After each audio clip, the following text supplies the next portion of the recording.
To have such a great turnout. And tonight, the kind of platform or the format we're going to follow, the basic agenda, we will hear from Attorney Michelle Laubin, and then we'll hear from our interim business manager, Mr. Frank Connolly, and then throughout the presentations for both people, there'll be time for questions and answers. So before we get started, I would like to introduce Ms. Kathy Gabrielson, our Director of Special Education. Please, Kathy. Good evening, and thanks for coming out to hear about how special ed impacts the local budget due to all of the mandates that are put upon us by the federal and state governments that we really have no choice but to implement. It is my pleasure to introduce Michelle Laubin. She is the attorney that represents our board in matters of special education. She is from the firm of Birch and Moses in Devlin, and she is my go-to person when I have questions that I am unsure of the answers for. So, without any further ado, Michelle Laubin. Thank you, Kathy. Thank you so much for having me tonight, and I hope I can shed a little bit of light on the legal situation as it pertains to special education.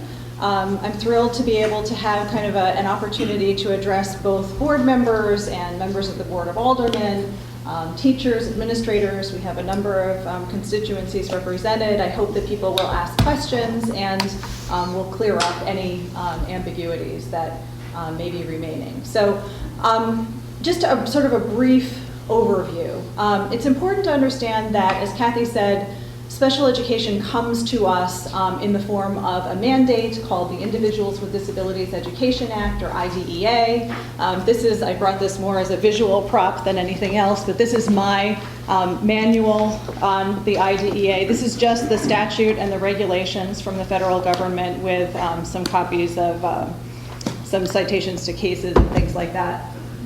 So it's an extensive federal statutory and regulatory scheme.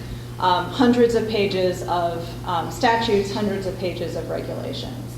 And it is a funding statute, which means that Congress says to the states, we have a pot of money. If you want the pot of money, you have to comply with these mandates. And so each state signs on to receive the federal funding, and with that comes the mandates, right?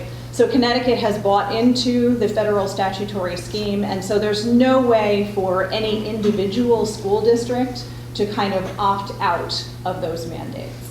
In implementing the federal mandates, what Connecticut does is come up with a plan. There's a requirement under IDEA that each state has a state plan, and the Connecticut state plan is available on the State Department of Education website if anybody wants to take a look at it. And as part of the plan, we also have a set of state statutes and state regulations, right? Fortunately, within the last 3 years or so, Connecticut revised its state regulations to kind of bring them more in line with the federal rules. So we don't have as much deviation now between what the federal government requires and what Connecticut requires. The basic premise of IDEA is it requires an individualized educational plan for every child with a disability who qualifies for special education services. And there are 13 IDEA categories, everything from blindness and deafness to learning disabilities and everything in between. If you qualify under one of those categories and by reason of that disability you require specially designed instruction, then you have this mandate available to you, and the school district convenes the IEP team, which in Connecticut is called the Planning and Placement Team, or PPT, and that team determines, based on evaluations of the child, what the child's program needs to consist of. And the I in IDEA, the I in IEP is individual, so it means that it's not sufficient for a school district to have a program available to it, right, and to sort of slot everybody into a program. It means that each individual child's needs must be individually considered, and their plan must be tailored to meet those unique needs. Along with, so the standard that we have to meet is that we have to provide each child with a free and appropriate public education. We call that FAPE. We have lots of acronyms in the world of special education. That's just one of them. So we have to provide an appropriate education. It has to be free of cost to the parents. So if it's required by the IEP, then we cannot charge the parents for those services. And it has to be appropriate. Some of you may know that there's actually a case, and Kathy and I were just talking about this, there's a case that was just argued in the US Supreme Court about what a free and appropriate public education is and what it means, what standard does that mean. And we in Connecticut, we're in the Second Circuit Court of Appeals system, and we have cases from the Second Circuit Court of Appeals that tell us that appropriate means that the level of benefit is that the child has to receive meaningful educational benefits from their program. You can see there's a lot of room for argument there. There's a lot of shades of gray there. But we know it has to be appropriate. We know it has to be meaningful. They have to make meaningful progress on their goals and objectives. And so it has to be something more than we were just talking about this argument that they had in the Supreme Court, more than de minimis, more than a trivial educational benefit.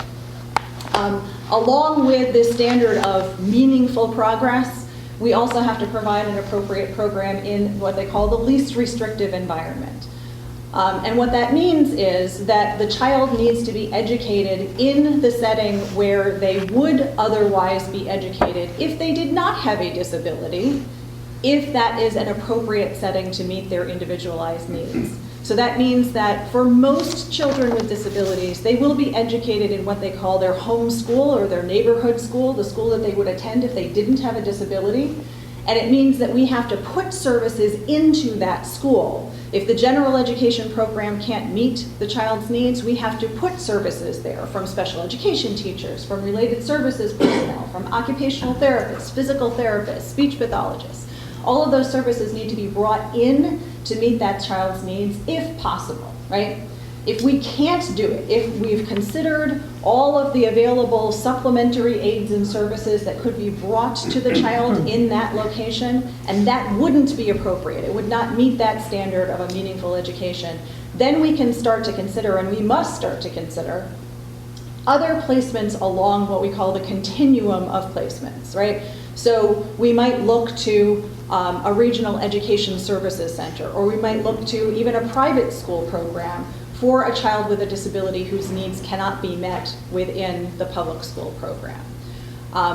If at any point along the way there is a dispute between the parents and the school system, we have many dispute resolution processes available to us under special education, and they are all, most of which are coordinated by the State Department of Education. So we have mediators that are available to us from the State Department of Education. There are hearing officers available to us. So there is a formal hearing process, called due process, that is available to resolve disputes.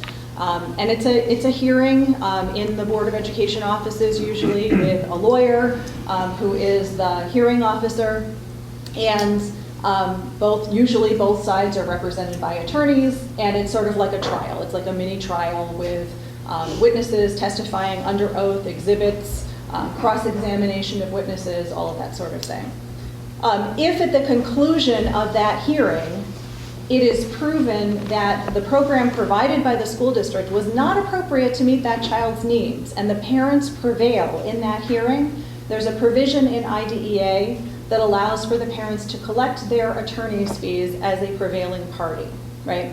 So one of the things that school districts have to consider when deciding whether or not to deny services that are being requested, whether or not to provide a service that they think that the child may need, is if we find ourselves in one of these hearings and we don't think that we can defend what the school district has offered as a free and appropriate public education, we have to be prepared potentially to spend money not just on the cost of defending that case in front of the hearing officer, but also paying for the parent's attorney to defend that case, to prosecute that case against the school district.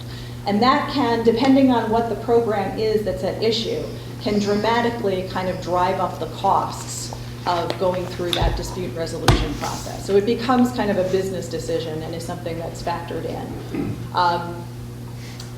In addition to that, one of the things that's a little bit different here in Connecticut, whereas most of the states impose the burden of proof in these hearings on the party who's challenging the IEP. In Connecticut, the school district always bears the burden of proof, and that's one of the regulations that we have in Connecticut that other states do not have. So we always have the burden of showing that the child's program meets that standard of a free and appropriate public education in the least restrictive environment. There are some other nuances that should be considered when we're talking about, anytime we have a dispute where we think we're providing an appropriate program, maybe the parents don't think we're providing an appropriate program.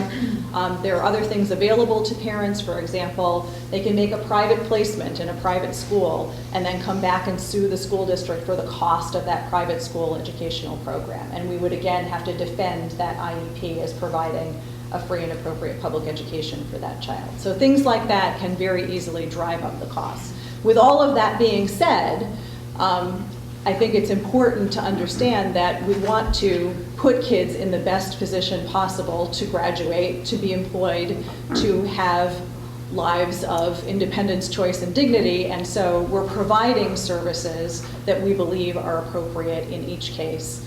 And we have to be prepared to defend those services against any challenges that we have. I know Frank is going to talk about the excess cost reimbursement and kind of how special education costs are funded in the state. I know that one of the things to keep in mind is that originally, back in the 70s when this law was originally passed, the hope was that full funding for special education costs was going to consist of the federal government contributing 40% of the costs of special education and the states and the local municipalities contributing 60% of the costs of special education. The federal government has never funded IDEA at even that 40%, what they call full funding level. It has ranged, I believe the statistics are, at between 13 and 15%, and that's of the cost of the per pupil expenditure, the average per pupil expenditure for the average child with special education needs. So obviously there are some children whose programs will be much more expensive than that. There will be other children whose programs are less expensive than that. Connecticut's answer for this situation that we have, where we're not getting as much money from the federal government as we had hoped, is to provide grant programs. So we have the excess cost reimbursement grant, and that's one of the ways in which we get that federal flow-through educational funding. There were originally 2 grants from the state of Connecticut, as I understand it. There may be people here who actually know more about this than I do, but there was an equity grant as well, and that grant is no longer being funded. So the only monies that we're getting, as I understand it, from the state government at this point are through that excess cost reimbursement. I think that just about covers my summary. Is this a good time for us to move on to the discussion of the excess cost reimbursement, or would you prefer that I take questions at this point? I would take questions first and then we'll Okay. move on to Frank. Sure. Does anybody have any questions? Yes, sir. Michelle, when the local board of eds have to fund education, and we have an enormous amount of special ed costs, where do we take the money from? Well, all funding comes from the municipality, right? I don't know that any school district in Connecticut has set up a taxation program of its own, and so the municipality has to raise the funds to fund the education budget. So ultimately, the municipality decides how much money comes to the Board of Education. So I guess my question would be, if we have one budget of a flat amount, and we have an enormous amount of special ed costs, who gets the short end of the stick?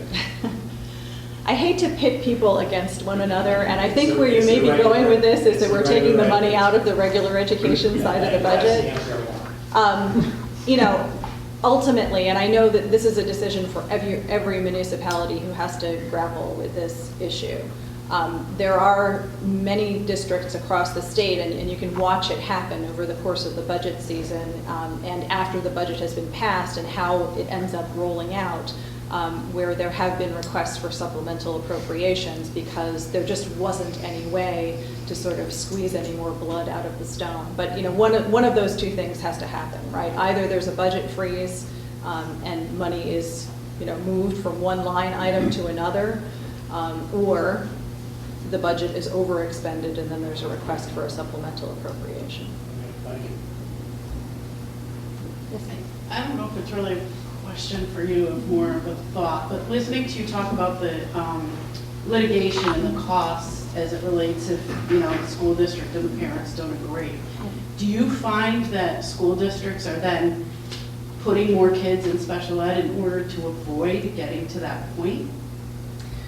It's interesting. We have disputes on both sides of the identification issue. So we've had cases where the school district was convinced that the child needed special education services and the parents were saying, no, I don't agree.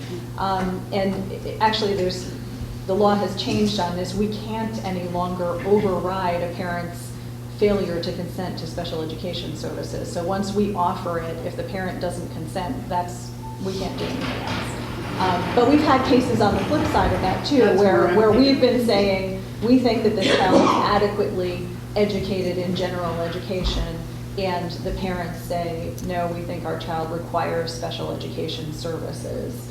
Are there cases where, these are, if you look at the definitions, there's no real definition of requires specially designed instruction either, right? So we're turning to the experts and saying, well, what would you provide if it were specially designed instruction? What do you think this child needs? Do you think that constitutes specially designed instruction, or is that really general education? Is that really kind of differentiation of instruction? And there are times when we say, it's not worth the fight, We'll give this child an IEP and we'll call it specially designed instruction and we'll write goals and objectives for that child. There are certainly cases, and I don't think this has happened so much in this district, but there are cases where the failures that we have in other areas to provide services for kids in mental health, for example, in behavioral health, I think drives some decision making that parents may make to get kids help in other ways and then turn around and say, you're the only entity, school district, that has a mandate to provide services. And so I'm going to access this dispute resolution process and see if I can convince somebody that this is a special education need in order to get the funding, right? Because we just don't have the same kind of mandates coming in from the federal government towards health insurance or towards some of the other state agencies that provide services to kids, right? So we have this dispute going on right now, for example, and you may have heard about what's happening with the cuts in the state budget going towards the services that are provided by the Department of Developmental Services for kids with intellectual disabilities and autism. And municipalities are going to start to feel, if they haven't already, the squeeze of parents who have had kids who are in residential placement, and those services are no longer available from those other state agencies. Well, school districts still have a mandate to provide a free and appropriate public education, and if they can make the case that that's an educational service that's required in order to provide that child with a free and appropriate public education, we the school districts may be picking up the tab for residential services that previously may have been funded by other state agencies. Yes, sir. When a child determines that they need special needs at, say, 3rd or 4th grade, do they stay in the special needs program all the way through graduation, or is there evaluations that are done periodically to put them back into the general? Yeah, no, they don't stay in necessarily all the way to graduation. It really depends on the child's needs. There is a triennial evaluation process, so they will get reevaluated at least once every 3 years. They can get reevaluated sooner than that if somebody says there's a need in either direction. It could be a need for, gosh, I'm not sure that this kid actually still needs these services, or it could be a need like the child's needs have changed and we need to provide a different kind of program. But at least once every 3 years, the child should be reevaluated to determine whether or not they still need those services. And if so, do they still qualify under the same eligibility category? Is it a different category? Do the services look the same, or should they look different? But before we make any major changes in placement for a child, so moving the child from, for example, a neighborhood school with supplementary aids and services to a special education day school, something like that we would have to reevaluate that child before we make that major change in placement to make sure that we fully understand what the child's needs are and that they really need that service. Okay. Yes, So sir. because we just used the word graduation, can you talk about the district's responsibility to educate and when that ends, age-wise or grade-wise? Yeah, so if the child, so presuming that the child has needs that would go all the way to graduation, two things can happen. Either the child can graduate with a regular high school diploma, and that might be graduation in 4 years or graduation in 5 years or graduation in 6 years. The graduation with a regular high school diploma ends the child's entitlement to specially designed instruction, so it ends the mandate under IDEA. If a child requires it, though, we can be responsible for providing services all the way through the end of the school year in which the child turns 21, right? So some kids, and by the way, the beginning of the school year is July 1. So, and that's something that we dealt with a few years back, where we were terminating services for some kids whose birthdays fell during the summer, kind of, between the end of one school year and the beginning of the next academic year. And the state came along and said, no, school year starts on July 1, so if the kid turns 21 on July 2, we have that child all the way through the end of the school year in which they turn 21. Typically, those are the students with much more significant disabilities, right? So those are the kids with intellectual impairments, kids who are significantly impacted by autism, who are going to be usually transitioning to some kind of adult services after their IDEA entitlement ends. Yes, ma'am. The PPT determines the program for a special needs student. Are there regulations that determine the composition of the PPT? Yes. Both state and federal law mandate the composition of the PPT. So in general terms, the membership that's always required is there has to be a special education provider there. Typically, that's a special education teacher.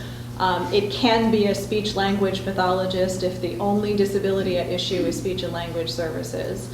There must be an administrator at the table or an administrative designee.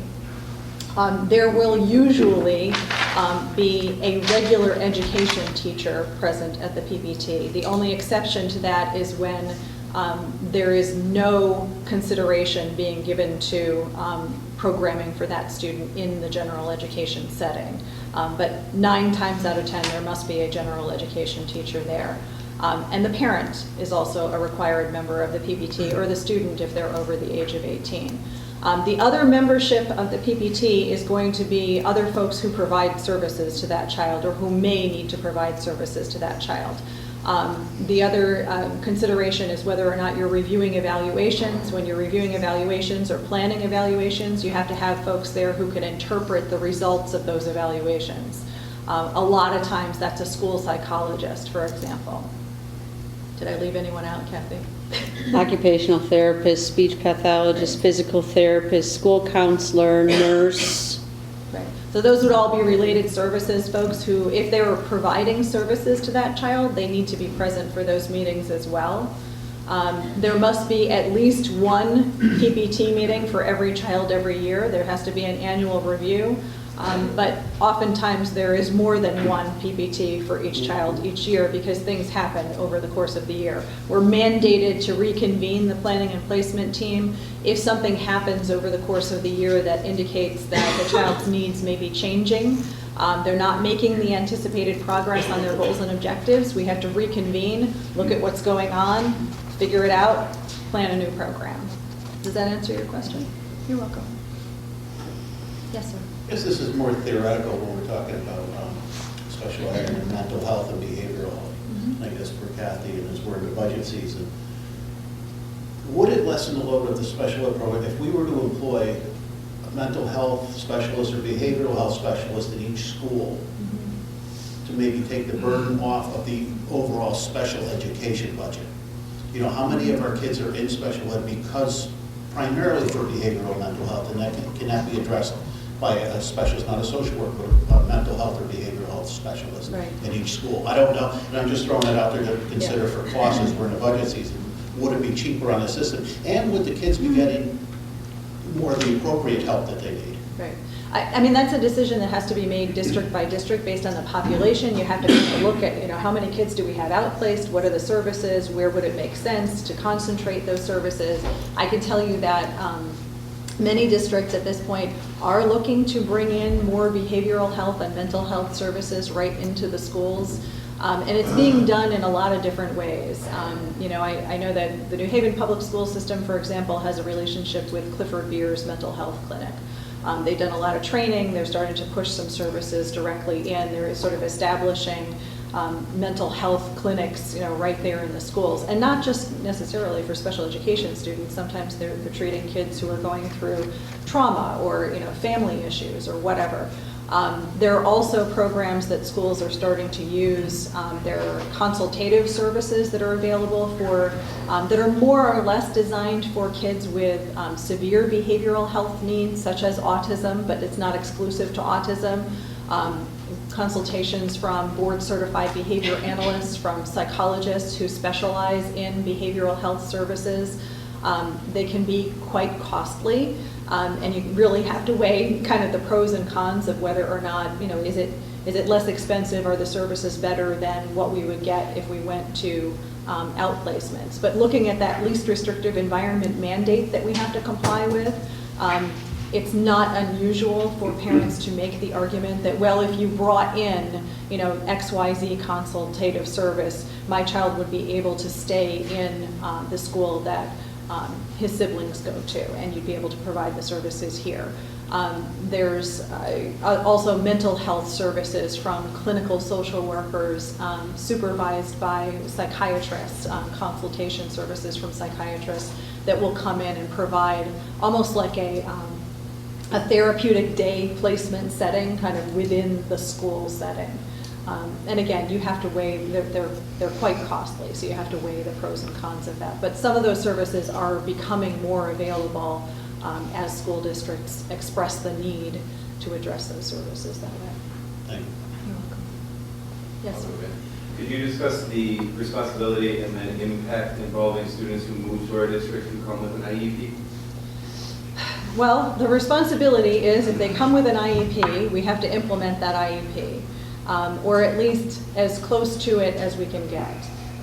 So if they come in with an IEP that requires outplacement in a private school setting, for example, as long as that private school setting is still within transportation distance of our district, chances are you're going to be adopting that private school placement until at least until you can reevaluate that student's needs and decide whether or not a different IEP would be appropriate for that student.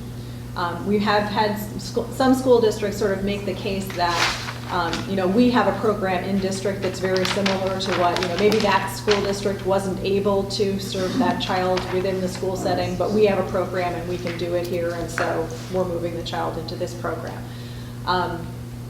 There is a rule in effect now that if a kid comes in from out of state with an IEP, the same kind of reciprocity applies. So we can't presume that the child doesn't qualify under Connecticut rules. We're presuming that because they're identified under IDEA, they qualify under IDEA rules, and we have to serve the child according to that IEP. But it's usually comparable services when they're coming in from out of state, because a lot of times the services that are written on the IEP from other states, they have very different ways of configuring the services than we have here. So we do the best we can to implement something comparable here when the student comes in, and then we reevaluate and we change the IEP. Does that answer your question? Yes, sir. Going along with what that gentleman just asked, so if a student comes from, say, Bridgeport, Yep. and they come into our program, does the funding come along from Bridgeport with them, or we have to pick up You have to pick. And what happens to the funding that, say, the other town, I won't specify towns, what happens to the funding that that town's getting? They just, The funding that they're getting from the where? state or from whoever they're getting funding for that student? Well, they would only get the funding up to the point when the student left, right? And then they become your student. And Kathy can probably address the vagaries of, there's, I think, 2 times when they apply for excess cost reimbursement. I want to say it's October and December 1st and March March. 1st, I believe. Um, And then it's reconciled with the ED-001 by September 1st the following year. So they're not benefiting from the fact that the kid left necessarily. In all likelihood, they're having to pick up the costs of somebody who moved in, and, you know, so hopefully it all evens out in the end. But yeah, we don't get to sort of reach out to the other town and say, well, you placed this kid here, so you pay for it, even though they moved mid-year. Yes, sir. Hi, I'm George Logan, I'm newly elected state senator for 17th District, representing Ansonia.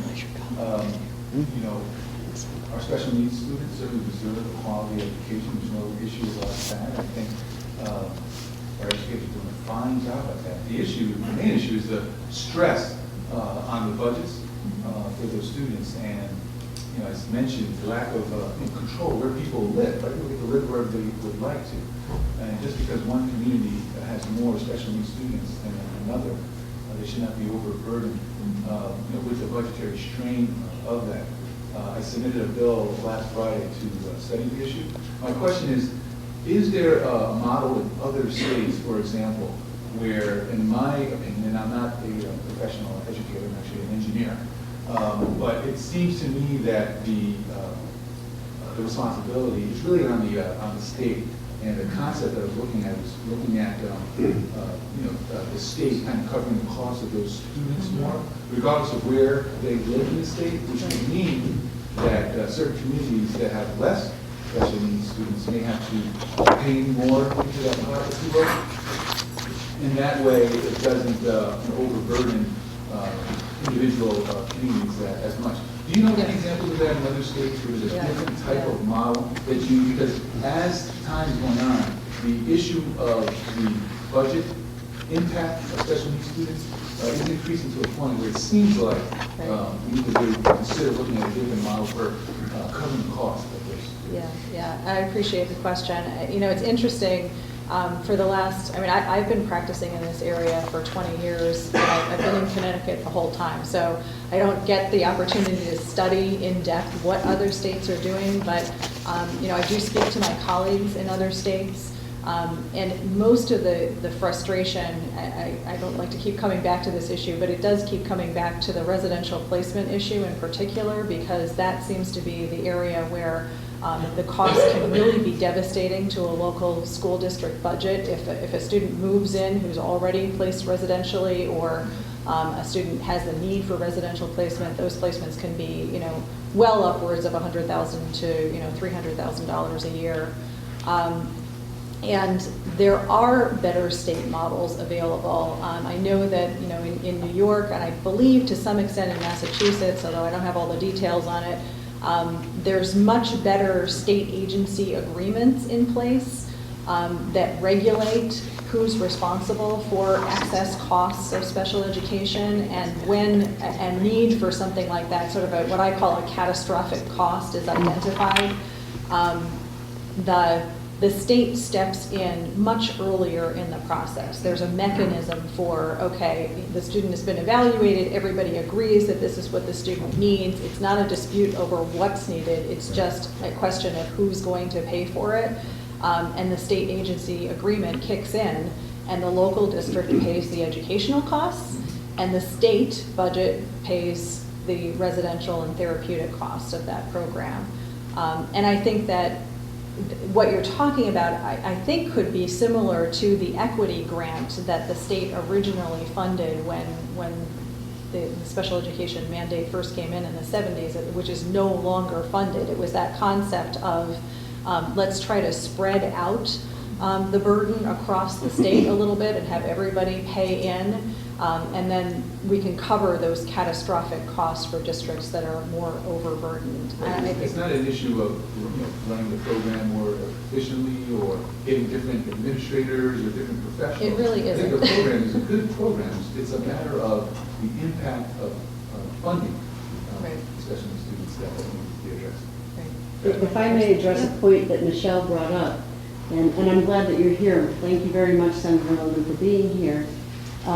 Presently, Connecticut State Department of Education does not have interagency agreements that they will release to anybody. I've specifically asked the bureau chief, who is actually the acting chief for academics, and I was told that they can't give a response, that legal affairs is handling it. I happen to know there's a complaint to the federal government that's been filed against the State Department of Education on this. And I would strongly urge you and Representative Gentile to look into this with your legislative colleagues, because these interagency agreements are legislated to exist to protect us from these types of costs. Sounds like you have some good insight. I'd certainly love to chat with you more about that. I would love that. Mr. Connolly hasn't stepped in yet, but going off of George's question, you did the budget, you went over the budget with us a few days ago, and I believe you said that each student, special needs, we were responsible, the community, to pay $68,000? Up to. Up to. I'm going to go over that in my presentation. I believe you are. So after the 68,000, the state's supposed to kick in. Supposed to. If I don't know if you're at the end of our budget yet here, doing the budget, but how much money would you just guess the state owes us right now that they haven't been paying? A lot. No, really. It's a very substantial number. I'm not going to, I don't have a number off the top of my head. So I won't say. But is it something that you could find out? Now, Michelle, the state, which Mr. Connolly acknowledged that the state isn't paying their share, and we are getting flooded here. I don't, whatever the reason, whether the rents are low, whatever, we seem to be a magnet to special needs students, which is fine. However, what would we do to combat the state so that our citizens that live here, especially we have a lot of retirees, we have a lot of people who don't generate large incomes, what do we do to protect those people from this? Well, I guess my question would be, are they saying that they're not going to pay it or that the payment has been delayed? I'm not as familiar with that aspect of what's happening. Frank, I've been involved as an alderman, I think I'm on my 5th year, and I've come to these meetings a lot, and I don't know everything, but I've learned a little. And each year, we're short.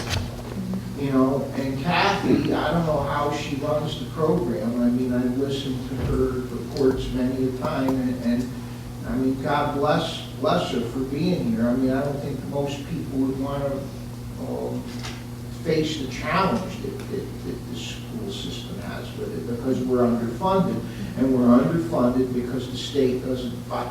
So how would we, is there a way that our state representative or our senator, state senator, can go to Hartford, and any suggestions that you could share to make the state follow their rules? Yeah.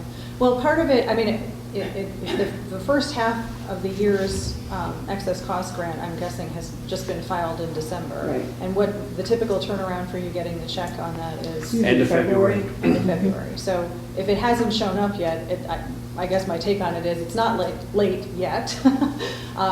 I know that the appropriations varies from year to year, so, and I'll defer to Frank to explain the whole excess cost reimbursement theory, but I know it's 4.5 times the per pupil expenditure as the threshold, which is probably the $68,000 is the threshold that this district is responsible for And then the state pays something that's determined through state appropriations, percentage Excuse me, of they have a formula. the cap. They have a formula, and Right. they don't follow the formula. I mean, Mike, Carol's not here, but Mike's here.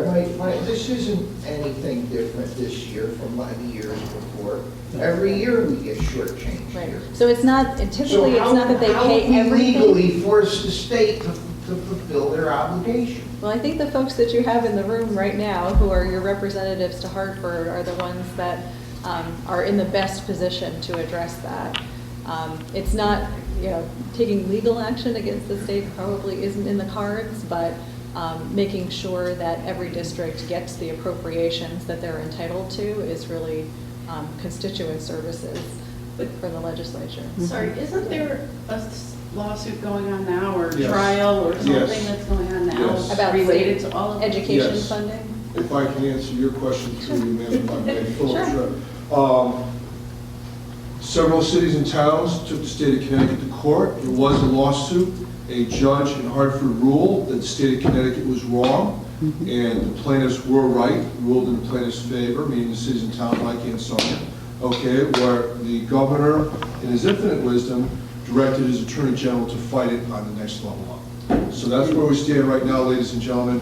We are talking about, to just segue off what Charlie is stating, it's also part of education cost sharing, ECS, and 3 towns in particular that I'm sure Mr. Logan is familiar with, and myself, Derby, Ansonia, and even Hamden are being severely shortchanged under the state's own formulas. Their rules, their formulas, and Derby, Ansonia, and Hamden are being shortchanged in a range of anywhere between 20 and 40%. Where the more wealthy towns in the state of Connecticut, like Fairfield, Avon, the well-heeled towns, are blowing over their educational cost-sharing guidelines. They're getting 120, 130, 140% of what they're supposed to Is get. that the CJEF lawsuit that you're referring to? Education cost-sharing, ECS.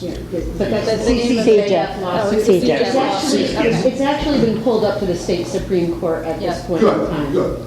But there's a lot of things in play here, That's but... all education funding, right? So Right, but it all comes together in the Board of Ed, which, us aldermen are dealing with right now, and it's a problem we have every year. But the bottom line is, the city of Ansonia and Derby and Hamden are getting the short end of the stick, while Fairfield, Avon, the wealthier towns in Connecticut are really making out on this. So I beseech Representative Gentile and Senator Logan, really, this is a stressful need that we have in the city of Ansonia.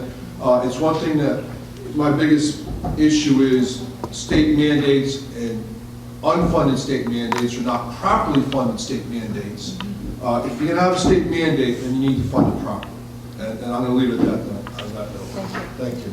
I'm happy to answer more questions, but it looks like the discussion's moving more in the direction of the excess cost reimbursement, so maybe you want to turn to that, and then I'll stay, and if there are other questions that come up about IDA, I'm happy to answer them. Thank you.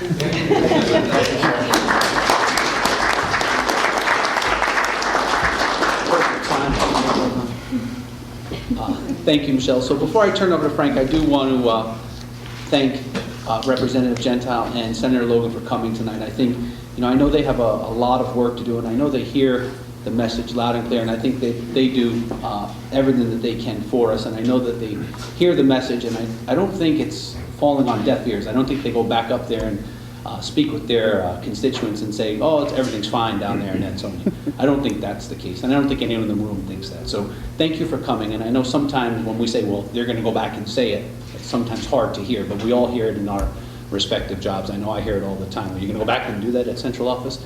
So thank you for coming tonight. It does mean a lot. So Frank Connolly, our interim business manager, is going to kind of talk how these special education mandates affect the cost. He's going to kind of go broad view and then talk about how it hits us here in Ansonia. So without further ado, Frank.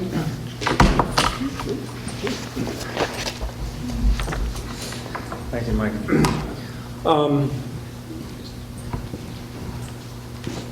I'm Frank Conley, as Mike just introduced me. I spent 35 years on the town side. I always looked at the Board of Ed and said they were in la-la land. I looked at their budget, I could never understand the Board of Ed, what they're spending at the end of the year and the budgets they come in with. And so I said, well, they're in la-la land. But then I switched over to the Board of Education side, and I was hammered for going to the dark side. And then I now look at town officials, and I say, they don't understand. So it's a little bit to be said on both sides. What I'm going to present is a PowerPoint presentation. And Kathy, you can assist me. It's a bigger turnout than what I expected. If you'll take these and you take notes on them, and try not to go too far ahead, if you can pretty much stay with the, this is going to follow the slides that I'm going to be talking about.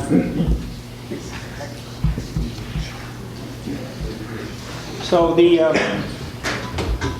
what I'm starting off with is that the special education is a federal, state, and local government issue.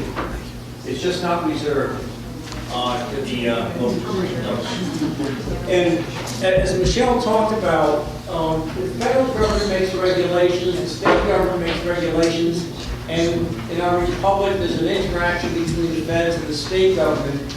But when you're working at local level, local government, we're at the bottom of the pile. Everything flows downhill.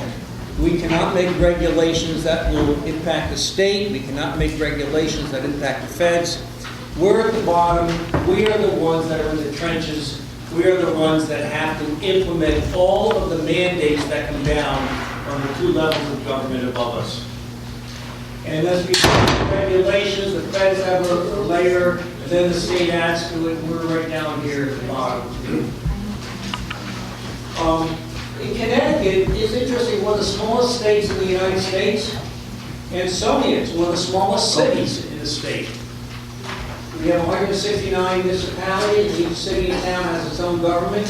Most have their own school system and make their own education decisions subject to rules of the state. Some federal influence in education, but mostly state and local responsibility. Ansonia is kind of unique, and a few of the speakers made reference to it earlier. What happens, how are we impacted by our neighbors? And we're located in the middle of two cities, and the location affects demographics of Ansonia, particularly on rental properties. And you see here that Ansonia is right here, and then we have Waterbury to the north, and then to the east, New Haven and Bridgeport. These three major cities impact Ansonia. They impact, we talked earlier of food is exported from one city to another. The rental costs would be more attractive than Ansonia. But the Ansonia is not an entity unto itself. It's impacted by its neighbors, in particular three major cities that are around us. And coupled with that is that because we're at the bottom of the pile, the feds have their income tax, the state has the income tax and sales tax, but local government is restricted severely because it only has the property tax as its major source of revenue. The homes, cars and trucks, business equipment, etc. We're pretty much restricted as to what we can do. So when costs go up, Richie has to sit down and he's going to have to figure out where is the revenue going to come from. Well, the only avenue that the city is going to have for raising any revenue outside of the state grants is a couple of permanent fees and property tax. And the property tax, though, is the workhorse. It's on the homes, the cars, commercial property. No sales tax and no local income tax, which is a blessing in some respects that we don't have that. Cities and towns of revenue and other sources are the state aid to towns and cities. Education aid is the single largest aid to municipalities in the form of ECS, and people confuse ECS with excess cost. There are two separate entities. ECS, Education Cost Sharing, is the single largest grant that cities and towns receive from the state. Cities also receive money for roads and then the pilot program, and then they have the building permits, their dog licenses, their marriage licenses, and a few other licenses. Well, that's pretty much the source of revenue. So the property tax, though, is the burden, is the main workhorse that the city is able to generate its revenue from. And on the expenditure side, education costs usually are the biggest expense in local government. Bigger than the police and the public works and the parks and recreation combined. And the smaller the municipality, the higher the percentage of education costs. You get into some real small towns in the state where the education costs are 80% of their budget. As you get to your larger cities, New Haven, Bridgeport, Waterbury, that 80% drops down to 50% because other municipal services are increasing. You get into a paid police department, you get into a paid fire department. So those percentage-wise start to offset the education costs. Even though education expenses go up, the percent decreases as the city gets larger. Ansonia, currently there are 530 special education students, 20% of the student body, 29% of the current budget is spent on special education. The proposed budget, that number jumps up to 34% of our local budget. Special education, excess cost formula is what I'm going to be talking about. This is not the ECS formula. The ECS formula goes directly to the city. It's counted as a revenue, the education cost sharing. This is the excess cost, which is based on expenditures. It was designed by the state to help offset the expenses that a local board of ed can incur for a special education student. Here's the 4.5 formula we heard about a few minutes ago. And it's based on the 15-16 net current expenditures per pupil, NCEP. And then that's used for calculation for the 16-17 student costs. So in Ansonia, our NCEP is 14,019. The state formula is 4.5. So we come up with a formula of 63,085. The Ansonia Board of Education is responsible for all the excess costs, all the special education costs per student up to 63,085. Once we reach that level, we are then eligible for reimbursement from the state under the excess cost reimbursement. But first, the Board of Ed must spend the money. Then we apply for reimbursement. And you heard mentioned a few minutes ago the December 1 filing. That's the December 1 is the CDAC filing, and I'll show you the time frame on this in a few minutes. One of the problems comes in is it's a fixed amount of money for the state. It's one large pot. So if a New Haven or Bridgeport or Waterbury has more students that come in, we're all competing against those students for the fixed amount of pot. So even though our expenses go up, what we're going to get reimbursed, we will not know, and the state can't tell us until they see what all the other cities and towns have applied for in the state. It's a fixed pot, and we get a share of that pot depending on how many people are feeding at the table. Local special education costs are based on the IEP, Individualized Education Plan, that Michelle was talking about. Reimbursement for special ed students based on the actual expenditures. The state reimburses for high expense students using the ratio of 4.5 times the NCEP. In Ansonia, this is 14. Therefore, threshold for reimbursement is 63,085 before reimbursement starts. The other side of this, then, is that the state can come in and say, oh, we're going to place a child, VCF report, and we're going to place the child, and you, Ansonia, are responsible for that cost. But not at 4.5, they use the basic cost for a child, 14,019. And I'm going to show you what this means in a moment. So we have a student that hits 150,000. I was in one district, we had one student who was $285,000 for one student. 285,000. I'm using an example here of one student of 150, and we know we have one student currently in our system that's well above this number.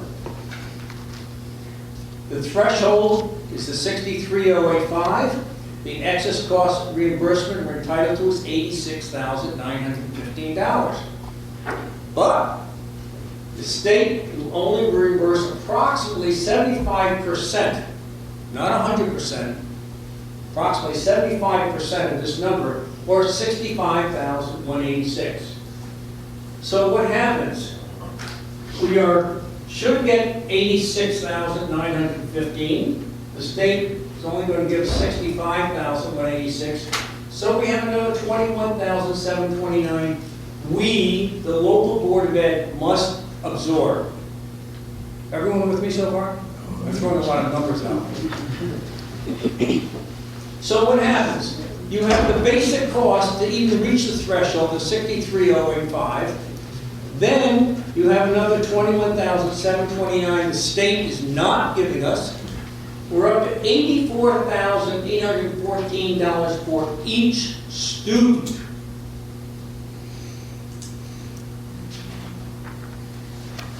It gets better, worse. But if we have 10 high-cost students at $63,000 apiece, just below that threshold, $63,000 apiece, we must spend $630,000 and we still don't get a penny of reimbursement. You're almost better off with one high-cost child than a whole group of them, because the way the formula is set up. So those 10 students, high-cost students that are hitting $63,000, we're going to spend $630,000 and we're not eligible for any reimbursement. Whereas that one student that was $150,000, there was some relief coming back for that student. Everyone following? The state then says, all right, we're placing a student that's going to cost $50,000 for the state. There's a threshold of $14,019 of the per pupil expenditure. The reimbursement should be $35,981, but the state only reimburses 75% of the $35,981, or $26,985. So, 35 minus what the state gives us is $8,996 additional local cost, added to the base cost of $14,091, and then the state placement. Now, it doesn't cost us $14,019; it costs us $23,000 for each student. Then if we have 10 high-cost state placement students in Ansonia at $14,000, we wind up spending $140,000 with no reimbursement. $140,000 we wind up spending because we are below the threshold. Here's the time frame. December 1, the Board of Ed, Kathy's office, files a CDAC list of special ed high-cost students. That is filed on December 1, that goes to the state. The state looks at all the numbers coming in, and then the state issues a check at the end of February, and that goes to the city directly. The check goes right to the city at the end of February. When that check comes in, we can then estimate what kind of, how many people are applying to that pie I talked about earlier.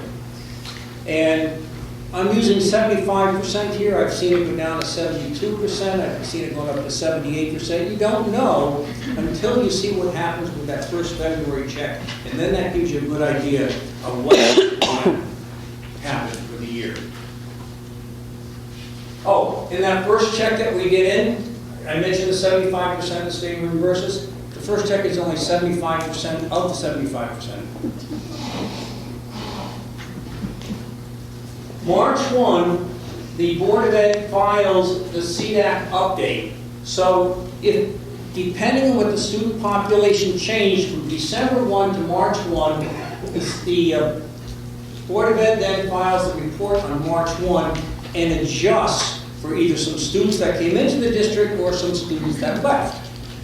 If students came in between December 1st and March 1st, then we theoretically are supposed to get more money because we spend more money from December 2nd up to March 1st. If students left our district, so our expenditures went down after December 1st, the state then will reduce that second payment. And this is one of the problems with special education excess cost.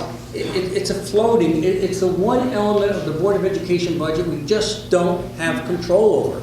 there are too many variables going on, and there are so many mandates. It's a service we have to provide, but it really creates operational problems. The March 1 filing, then the check comes in, the second check comes in the end of May, and these dollars are sent to the state treasurer. So those are the two payments, the 75% of the 75%, and then the 25% of the 75%. So those two then tell us how much reimbursement the state's giving to the city and the Board of Ed for the actual expenditures of the board. After March 1st, there are other adjustments that are made, and those affect the ECS payment that the city gets the following fall. Here, what I see are the key policy issues facing the Board of Education, the Board of Apportionment. Excess cost reimbursement. Does it go back to the board? The excess cost reimbursement is designed to offset the actual cost the Board of Ed incurred. If the money is given back to the Board of Ed, it reduces the Board of Education budget, and it then shows the true taxpayer cost of these high-cost students. So the money's coming back to offset the money that the Board of Ed spent for a high-cost student. That money is coming back to reimburse the Board of Ed for its high expenditures. On the other side of the coin, it reduces revenues on the city side, because in Ansonia, they're counting the excess cost in the town, in the city's budget, as a revenue item. And that varies. Not everyone does it that way. Ansonia does it that way. They count this excess cost as a revenue item on the city side. There's a direct correlation of the reimbursement based on what the Board of Ed expends. The more the Board of Ed spends, the more money the city gets. Or, on the other side, if the excess cost reimbursement stays with the city, it increases the revenue on the city side of the budget. It's adding the column of revenues. Rich, your current year's budget is 1.4 million? 1.3 million. 1.3 in the current year? Thank you. Increases revenue on the city side. It's a fixed revenue figure in the budget based on an early estimate. Conversely, the Board of Ed has to increase their budget. The Board of Ed has to budget the full cost of special ed because they're not going to get the reimbursement coming back to the Board of Ed budget to lower the individualized expenditures. And my estimate right now is 1.3 million plus or minus coming back to the city. No change in the net impact on taxpayers from the point of view, if you either lower expenditures on the Board of Ed side or you increase revenues on the city side, it's going to be the same number. It's not an easy number to digest, but it depends on the policy decision between the Board of Ed and between the city, how this excess cost reimbursement is going to be handled. Which side of the equation they're going to put it on. If the Board of Ed does get it, then there's a loss of revenue on the town side. If the Board of Ed keeps it, it lowers the expenditures of the Board of Ed, but the city loses the revenue. So this, I see, is the major policy issue that really needs to be resolved so that going forward, the budget that the Board of Ed presents is based on one way or the other. Right now, in the current Board of Education's budget, the latest financials I do last month shows we're already in the hole, well over $1 million just for special ed, because it wasn't fully budgeted for the expenditures for the high-cost students. Items to watch. Governor's budget comes out February 8th. Number one, what's going to be the excess cost budget for the entire state? How big is that pie going to be? Number two, what's going to happen with the ECS? According to the governor's speeches that's been in the newspapers, he's placing an emphasis on poorer communities. That could affect the ECS. The ECS payment to Ansonia has been very stable now for the last several years. It hasn't increased. The Alliance Grant renewal, the Alliance Grant, the Board of Education has received an Alliance Grant from the state for the last 5 years. And this Alliance Grant has been a lifesaver. The Board of Ed has funded positions with it, including all-day kindergarten. At this point, we have no word whether the Alliance Grant is going to be continued. And Mike, that Alliance Grant was Originally 1.6, then it was down 1.2, 1.3. Okay. Over $1 million in the Alliance Grant, funding positions in the Board of Ed, including all the kindergarten. Right now, we're saying we have no word on it. We're showing, so the Board of Ed's budget, they have built the loss of key positions back into their budget, saying, you know, we're not counting on it. If the Alliance Grant is renewed, it's a tremendous help. It's a tremendous help to the Board of Education budget. Other thing, watching for the grand list growth. I have no idea what's going on in the city, you know, what growth you've had in the grand list. But the more the grand list grows, the greater your assessment is, and that helps considerably the taxes. We want to watch in February, the excess cost payment. It'll give us an idea of how much money will be coming in. We're going to then take a look at the numbers that we went for the Board of Ed CDAC filing on March 1st. And then Michelle made reference earlier, pending the U.S. Supreme Court ruling on how much the Board of Education is obliged to spend on child with disability. In the package I just handed out, there's a news article on that.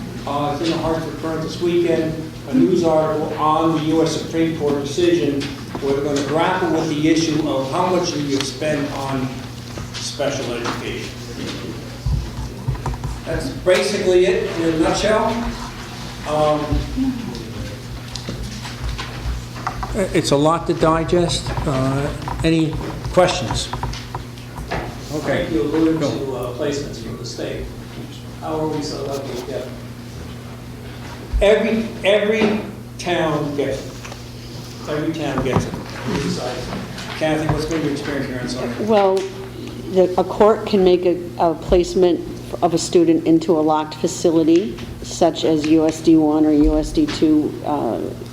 There are schools that DCF and the courts can make placements into. We have a very small number of students. Generally, right now, they're general ed students presently who have been mandated by the courts to be placed into those locked facilities. They've moved away largely from making educational decisions outside of the PPT process so that they're not on the hook for things. And Michelle was alluding to that with regard to the Department of Developmental Services. The one thing that DCF can still do is they can actually put a restriction boundary in place if they place a student in an institution that also has a school on grounds. It says the student is not safe to leave the grounds under any circumstances, and we call that a state agency placement for educational purposes. Right now, we don't have any students under that circumstance.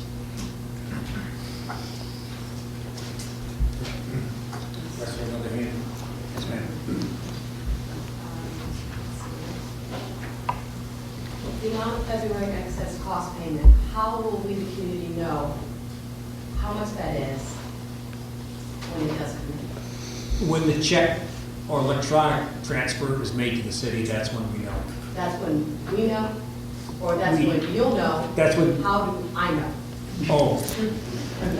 Well, making public information. How do you, is it going to be like, it's not going to be on the city's website or anything? I mean, how would I just contact our alderman and ask, or how do I find out what we, now that you've told us what we should be getting? Yep. this is my household I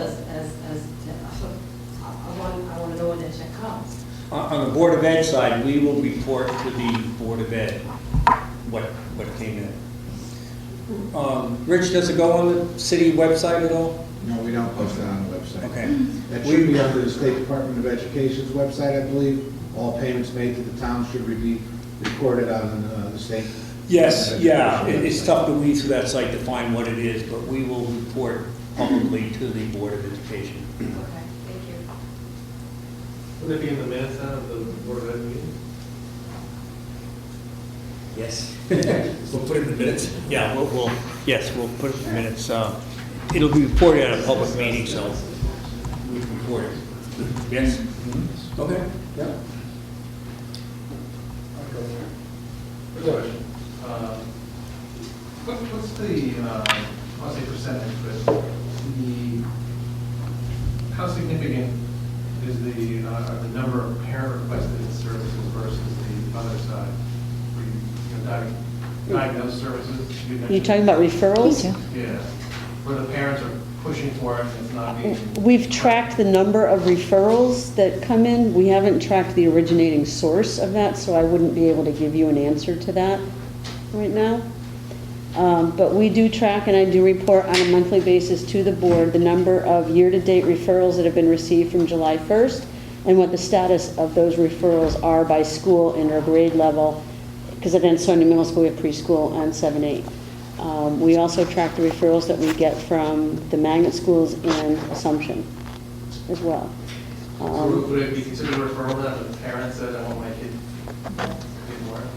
Just Yeah. Same thought? The state statute right now says that at any time that is disability suspected by any person who has knowledge of that child can make a referral to the Department of Special Services.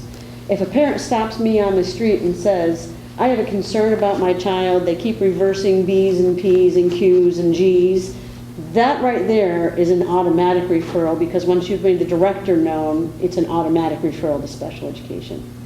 So a doctor... Followed by an evaluation, followed Right. by a decision as Right. to whether or not the child is eligible. It doesn't... So it's not an automatic identification. Right, yeah, absolutely not. It's a referral. And we convene the PPT, we look at all of the available data, we make recommendations about the appropriateness of evaluations. If we recommend evaluations, we have 45 school days under Connecticut state statute and 60 calendar days from the date of consent under federal statute to complete those evaluations, come back and make recommendations regarding eligibility and or programming if appropriate.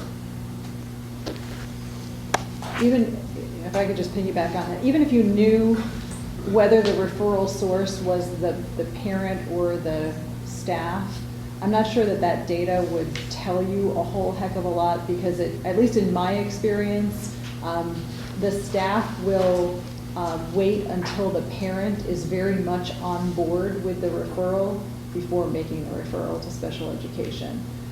They very rarely will refer a student to special education where the parents are not in agreement that that's the next appropriate step. You see what I'm saying? Yeah, I mean, the difference between the average student is, what would you say, 14,000 Mhm. next year? And once the parent pushes for it, you're opened up to, would you say, 60, yeah, it's a $50,000 difference minimum. That's not the minimum. No, that's high-cost students Right. that are largely placed out of district at a tuition-based Do facility. you know what your average per pupil expenditure for special education is? No, I don't. There probably is a number that would be the average per pupil expenditure for special education students in the district. But that 63,000 number that they were talking about earlier, that's the excess cost reimbursement threshold, right? So I'm saying you're on the hook until you get to that point. Yes. Yes. But the Once you average go special over 14, education student, Up to 63. Right now, at the last board meeting, I believe I reported that we were fiscally responsible for, I believe, 544 students with IEPs. Of that, students who we are paying some form of tuition to, that number is 85. Now, that includes students who are attending magnet schools in New Haven, Bridgeport, and Summers. And that's approximately, right, because it does change almost on a weekly basis, I'm going to guess and say that's about 23 students right now. Okay, so you're really looking at 62 students that you have to meet that $63,000 threshold on. Because the students who attend magnet schools, you will never hit that $63,000 unless you have high-cost services such as a one-on-one nurse or a one-on-one aide, specialized transportation. In 11 years in Ansonia, I've only hit that mark once on one student attending a magnet school. All of our other high-cost students have either been in district with medical transportation and nurses, or students who have been placed either by DCF or district into a private special education approved school or RESC school. Get a number of questions here. Yes, ma'am. Okay, I've been on the Board of Aldermen for 5 years, and I don't recall ever hearing anything about this amount of money going into the city treasury. Who makes the decision whether it stays in the city treasury or it goes where it should go? That's, I mean, if it's $1 million a year, that's quite a bit of money that could help with your budget. That's above my pay grade. I don't know who makes that decision. But, you know, what I'm saying is, I have never heard this explained to me or in any way told. And this is my 5th year on the board, and this is coming as a surprise to me. I've never heard of it on vote or Board of Enforcement and Taxation. I've never heard of it from discussed in the Board of Aldermen meeting, and I have every meeting that I've gone to in the last 5 years. I have papers all over the place. So why didn't we know about this ahead of time, and whose decision is it whether that money stays there? I personally feel that if it's for the Board of Education, it should go into their budget. But I'm only one person on the board, and I'm only one person in the town, so I can't make the decision, but I would like to see it made if possible. Joe, a lot of us have the same questions, not just you. I understand that, Phil, but I'm putting it forward to the people. I'm saying that I personally have had no knowledge of this. You may have not had any knowledge, but you didn't say it, I said it. So what I'm saying is, why can't we find out who makes the decision and make the right decision? Can I add to that too? I mean, I agree. One of my questions is, what is the process? If, you know, you say that it goes to the city now, what is the process to get that money to the Board of Ed? Does the Board of Ed have to request it? Does the city have to give them the entire amount that the state gave them? I would assume they would, but what is that process and what are the guidelines to do that? And it sounds like there aren't any right now. I'm going to give you an outsider's point of view. I think what's happened is it has evolved. And it has evolved in the sense that when I went back and looked over several years, it wasn't the numbers that it is now. And so the revenue was coming in, stayed with the city. The Board of Ed didn't ask for it, as I understand it. But it wasn't a big number, and the Board of Ed absorbed it. And it went on, and then it started to grow. And then last year, the Board of Ed just couldn't handle it anymore. They had to go back to the city and they say, hey, give us some relief. And the board, the city gave the board back over $500,000 last year, plus an additional $200,000. And the board wound up with $400 at the end of the year. I've never seen anything so low. I was astounded when I first came here. $400 at a $30 million budget. It's scary. I think the public should be made aware of this. This is just, we're here, we're all educators or families, if people have children in the schools or people that are work here, whatever. I feel that the public needs to know this too. There has to be some way to let the people know that. And I was on the budget here, and we wanted to give more money to the Board of Education when we were at a meeting here, the budget hearing last spring, and it was voted down. I voted for it, but it was voted down. It isn't like we're not giving them, they need it. We see it here, there's more mentally challenged, needy children in the district. For whatever reason, I don't know, and I don't understand why there's so many, but there are. And I'm in the medical field, so I see a lot more of it. But what I'm saying is, I think the public needs to know more about this. I don't know how you can get it to them. We don't have a newspaper. You can't put it on the websites. I don't know. Right.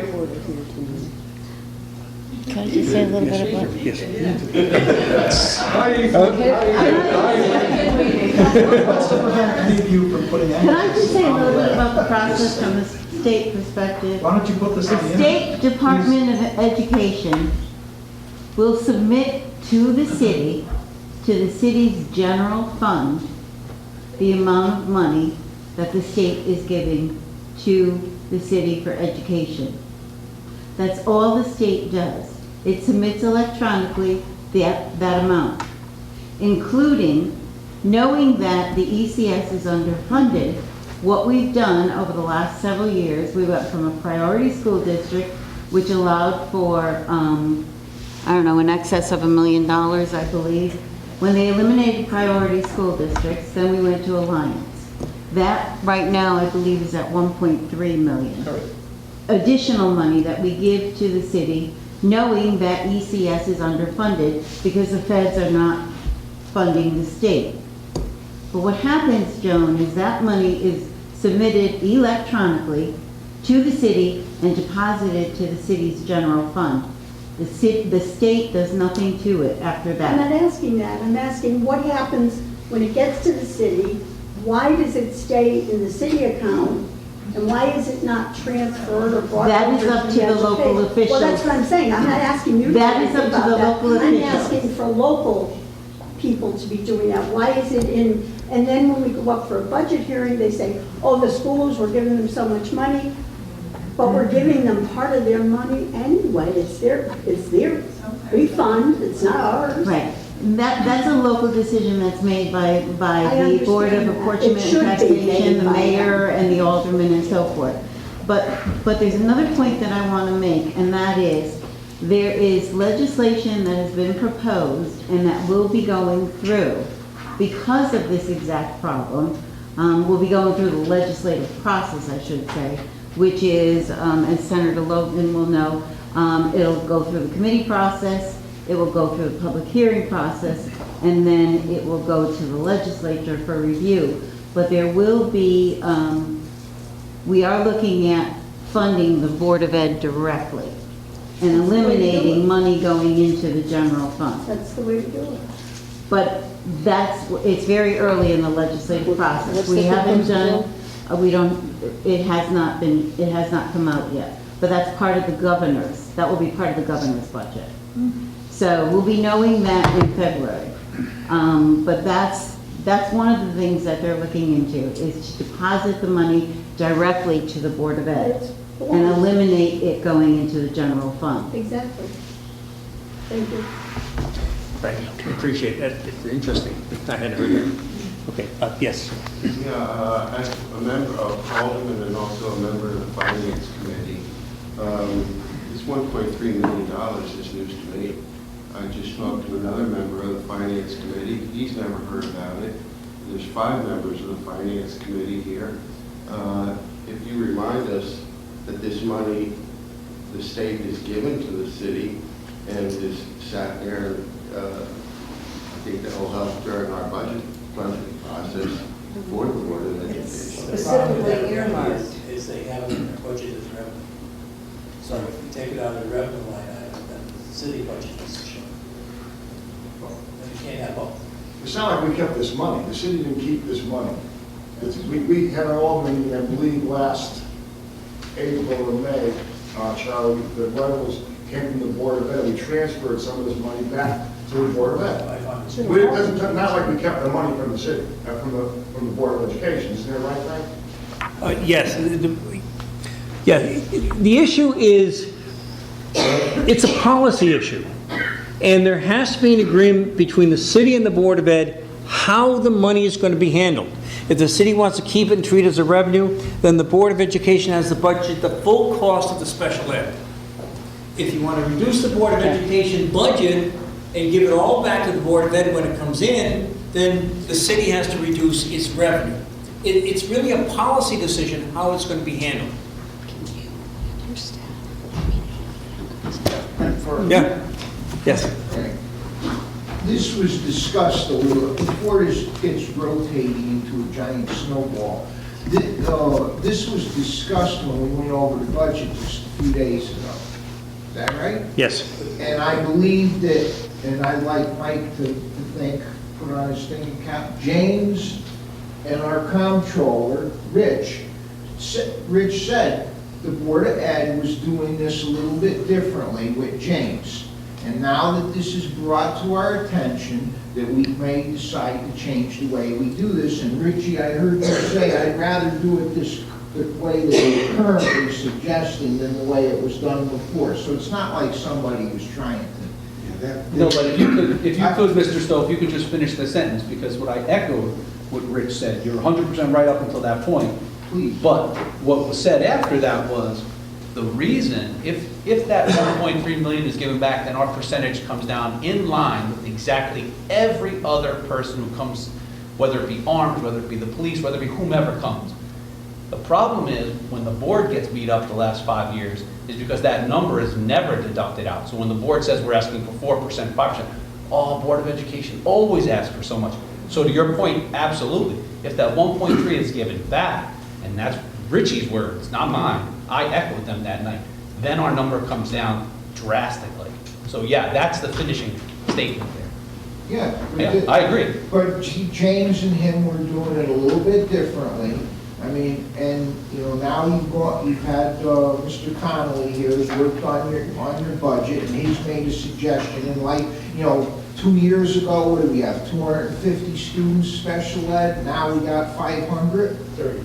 So I mean, but like he said, he described about how there's a lot more money in the pot, and that, you know, we need to be, you, the Board of Ed, need to be doing your requests in December and in February.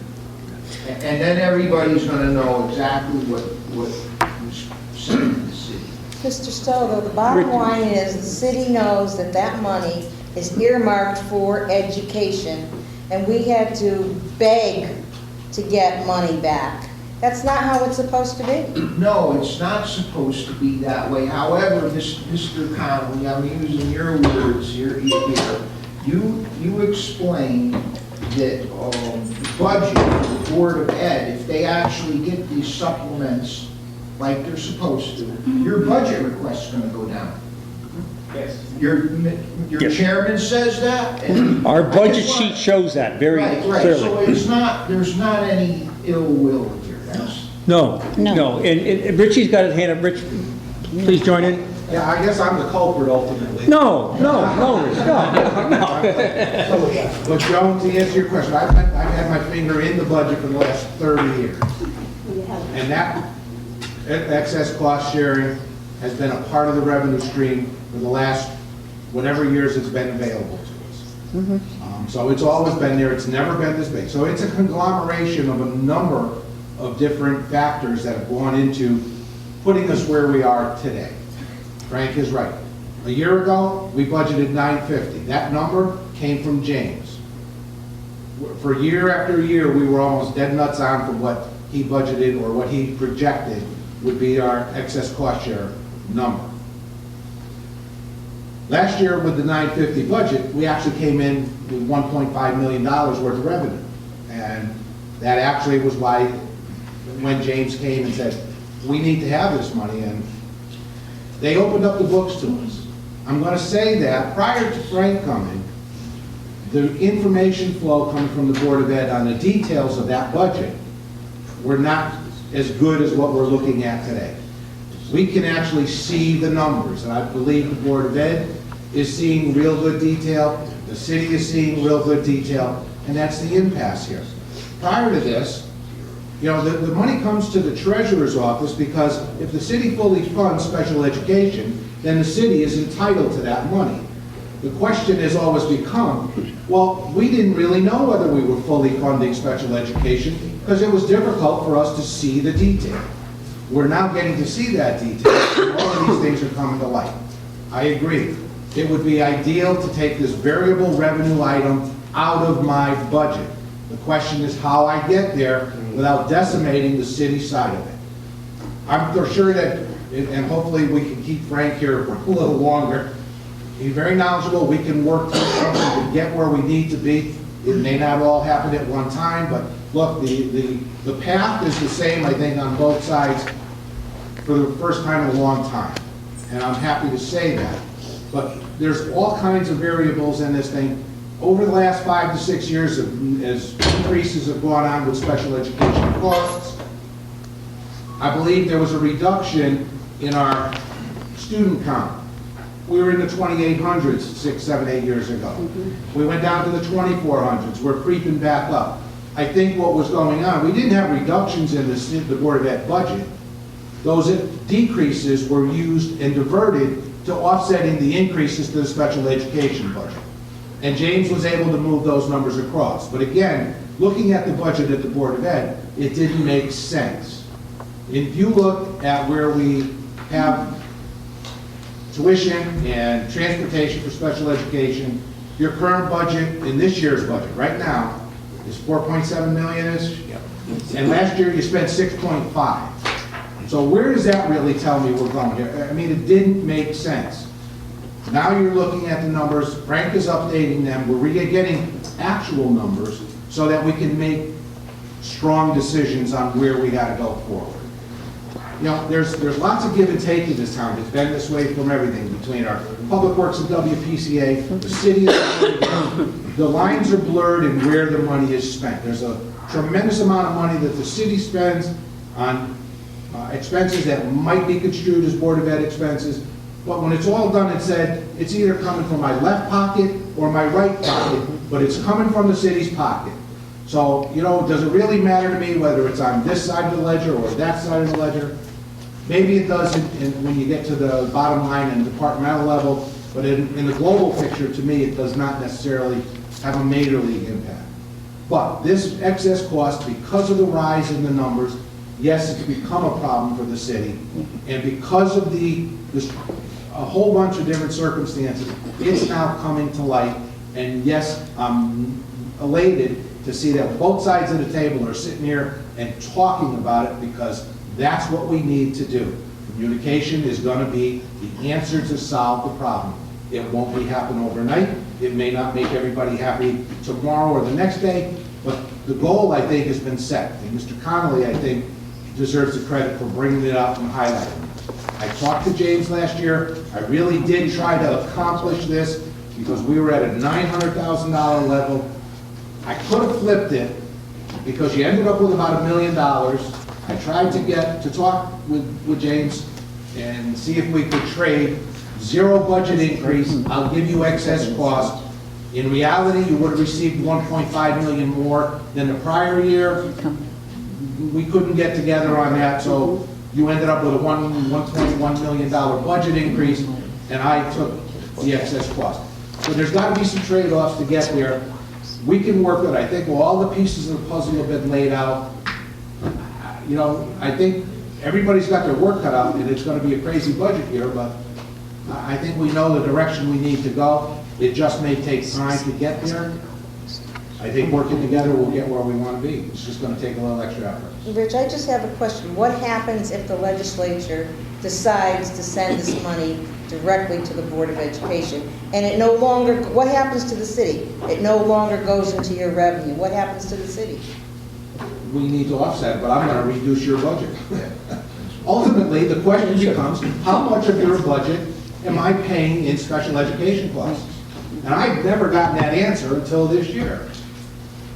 Because every year, the budget would come in from the Board of Ed that said, well, we spent this amount last year, and this was over, this was over, this was over, you need to give me another $2 million. And as we see, the special education is still in your budget for the current fiscal year, underfunded in your budget, so it's easy to say, yeah, we're over $2 million already. Well, that's because when you set the budget, not me, but the Board of Ed finally set the budget after the one big number that we agreed on, or the city agreed on, was given to you, you put those numbers into the budget and it becomes underfunded. And when I questioned James, it was basically, well, the board likes to see where we're off and over. There's a lot of overages, there's a lot of deficits.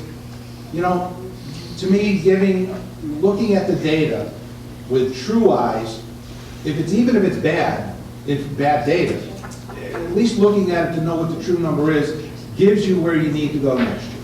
And I don't think that was happening. The city certainly wasn't getting it, but I'm elated that we're getting it now. The detail is great. It now says, Board of Aldermen, all the pieces of the puzzle are in front of you. What do you want to do with it? And we didn't have that in the past. And you know what? I said, I'll bet you I told 3-4 people. The meeting that we had last Thursday was the most congenial meeting between the city and the Board of Ed I've ever been to. And I've been doing this for 30 years. And, you know, back and forth, I know it's always the central issue. I saw more congeniality in that meeting than I've had in almost forever. So you know what? That means we're headed in the right direction, in my opinion. So I'm willing to work with whomever. Again, I can't decimate the city. I got a piece to report to, but Bill knows where we come from. And he's been there with me. It's not easy on either end of it, but I think him and I both had the same thought process of getting to the goal of doing what's right for the city, and hopefully we're going to get there. We'll be seeing you next time, Rich.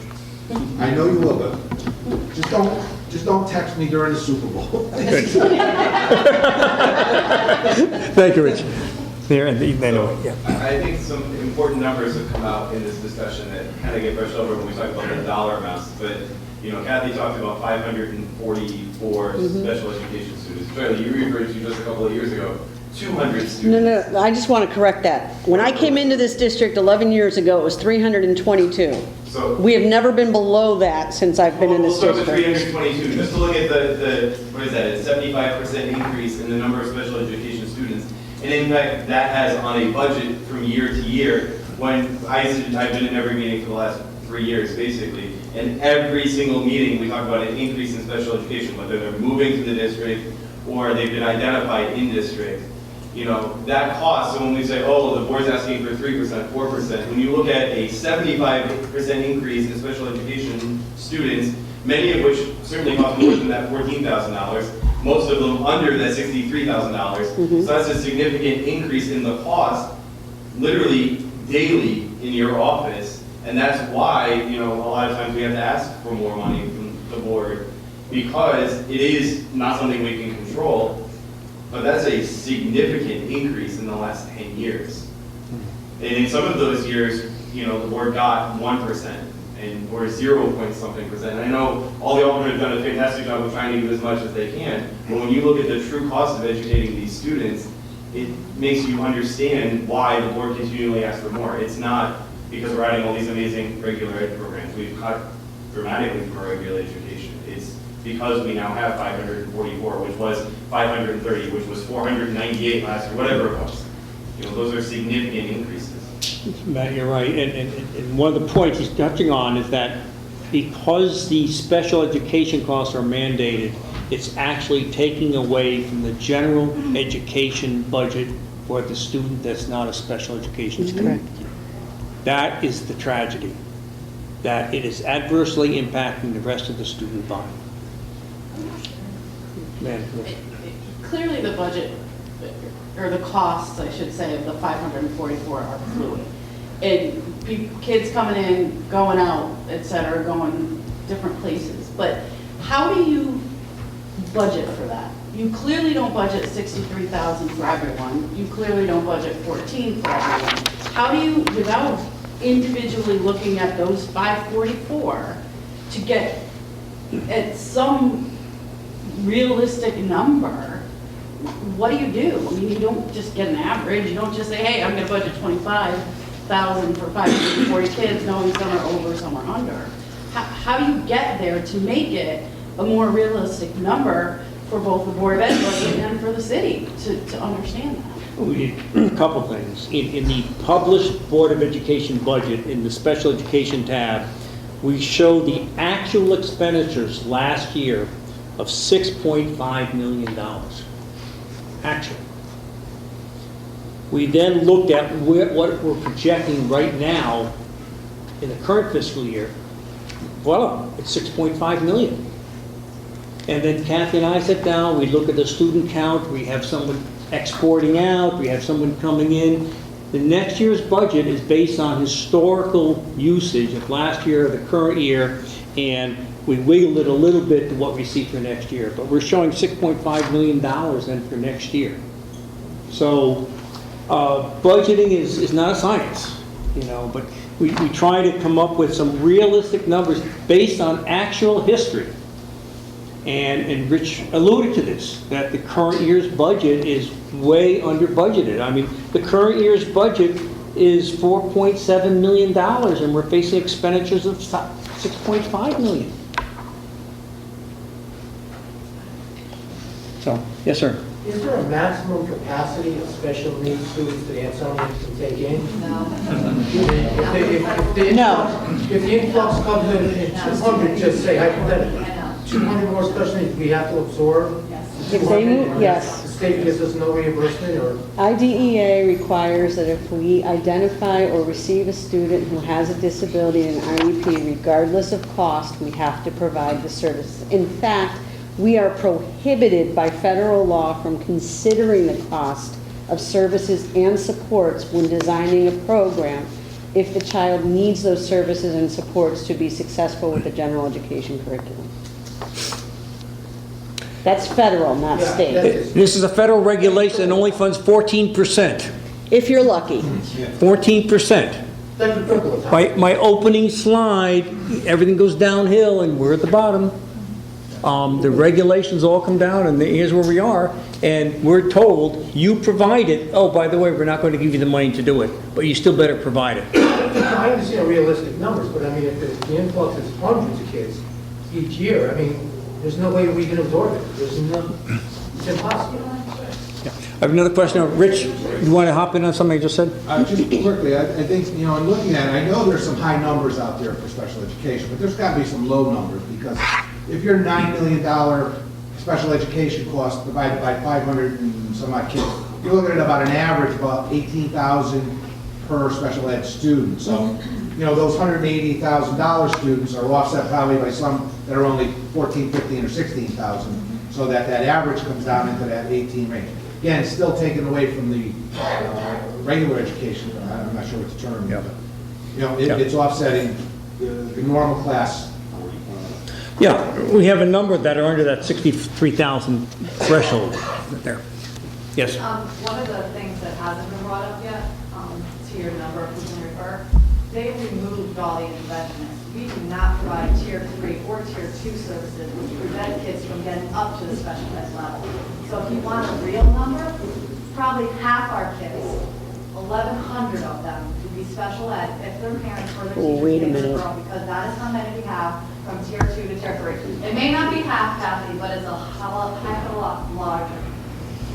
Okay, I want to say a couple of things on intervention. Number one, regardless of whether or not a student is receiving... No, I know, it's a prevention measure though, Pat, that's all I'm saying. No, but it actually isn't, because a referral can come in on a student. Right. Now, I need to correct this for the public. A referral can come in on a student regardless of whether or not they are receiving tier 1, 2, or 3 interventions. That does not prohibit a student from being referred to special education. In fact, there's actually legislation on the books in Connecticut that says that very specifically. So intervention is not a gatekeeper to making referrals to special education. And I just want to be very clear on that, because I could get into a lot of legal trouble otherwise.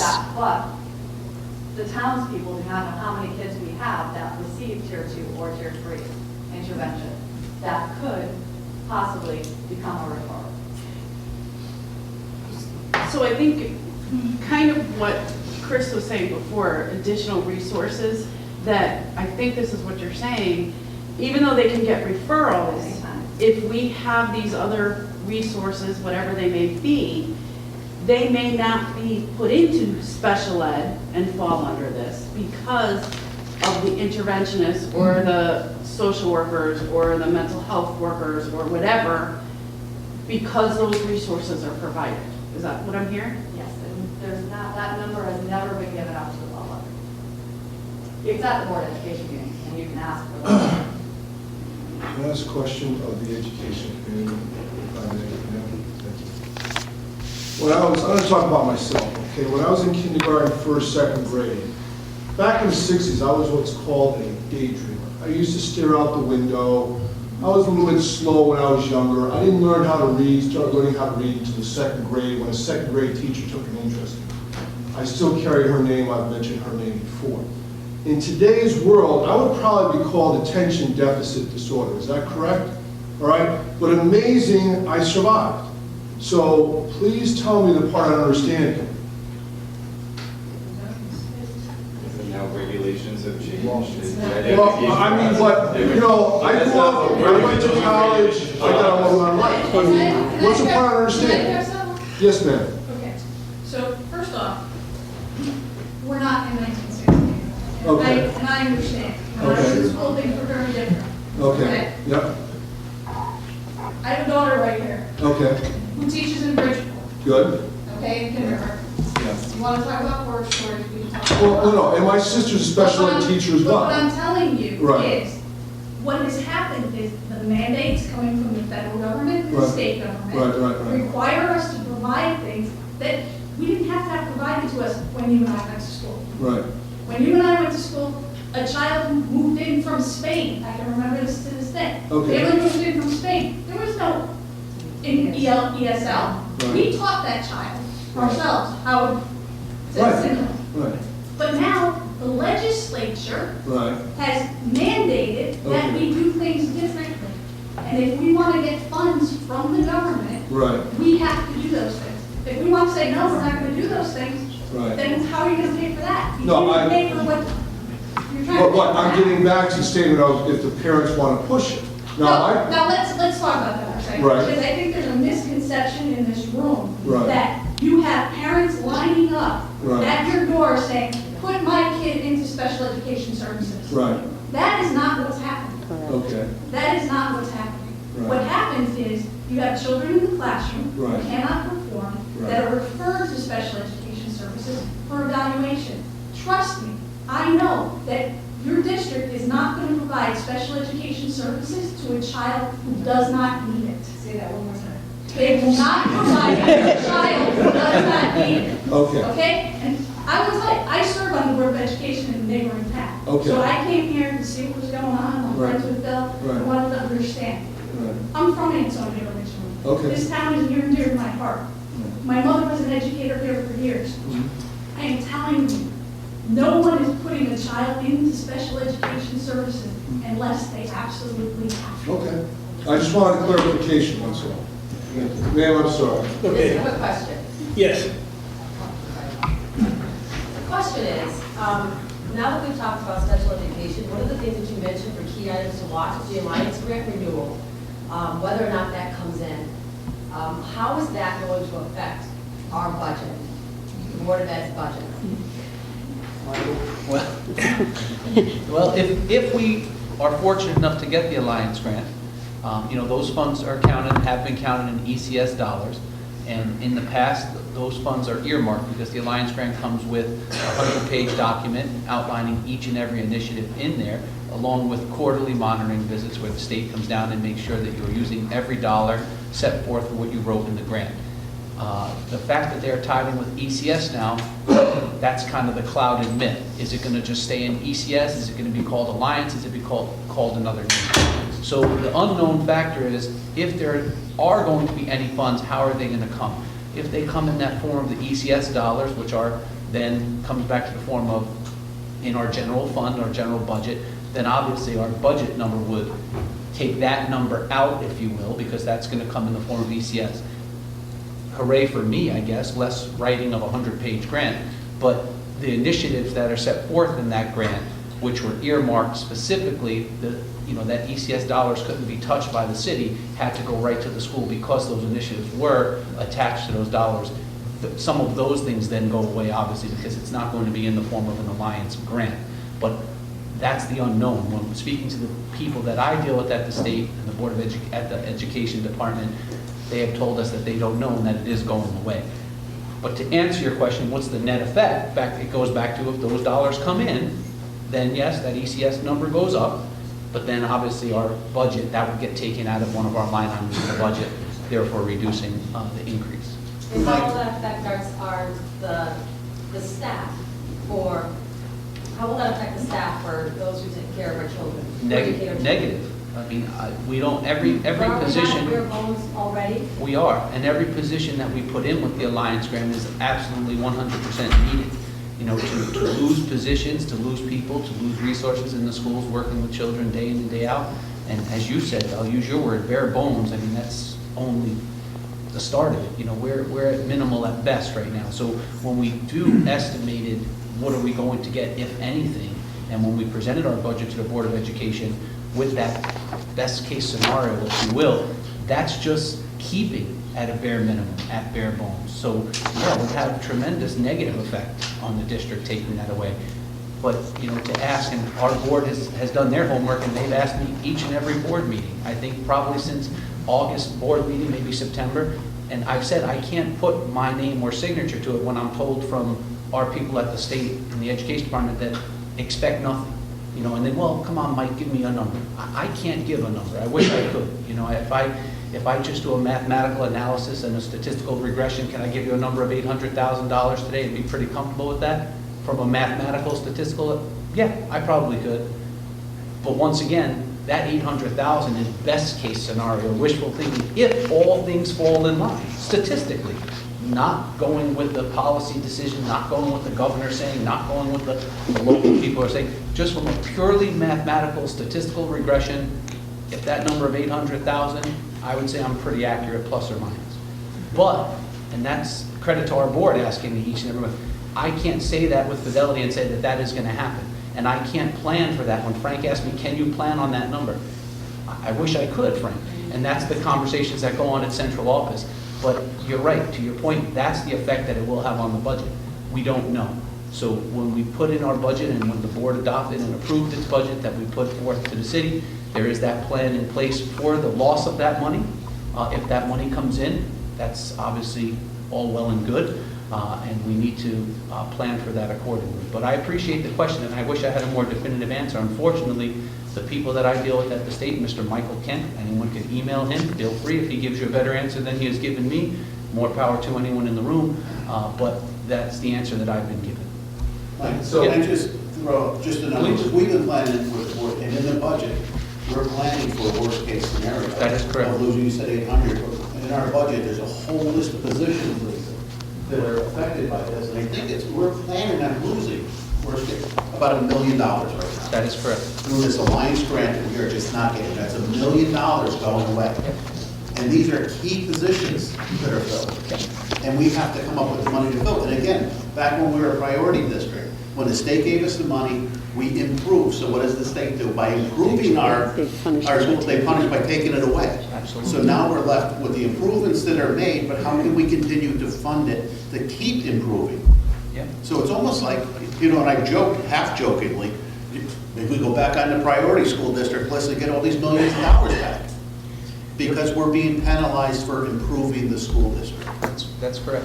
I mean, that's the long and short answer, and that's, you know, we're not alone in that. I've shared with several board members when I go to the Alliance convenings. There are a lot of other Alliance districts that feel the same way when it's getting taken away. But it's unfortunate, but I think, you know, we are in the business to educate children and to do the best we can. And, you know, we all have to go home at night knowing that we did that. So while you're right, it's a backhanded compliment. Well, we're doing well, so let's take it away. I think everyone understands the reason we're doing well is because we have the resources. You're not going to, you take away the resources, then something is going to give. I don't think anyone minimizes that. However, it feels that way sometimes. And believe us, when the board is screaming, when Carol and I are screaming, when Frank is screaming, it does feel like it falls on deaf ears. But I think the one thing and the one consistent we all remember is we do have to do the best we can with what we have right now currently for all children. Special education, general education, it doesn't really matter. We have to do the best we can for all children. So you're 100% right, and that statement is true. But those are the cards we're dealt. Right, but again, we're focusing so much time on special education and all this extra money. Let's add this other part of potentially losing another $1 million from the Alliance grant. That's on top of the special education money that's going up. So we're talking millions of dollars. Big money, absolutely. big money.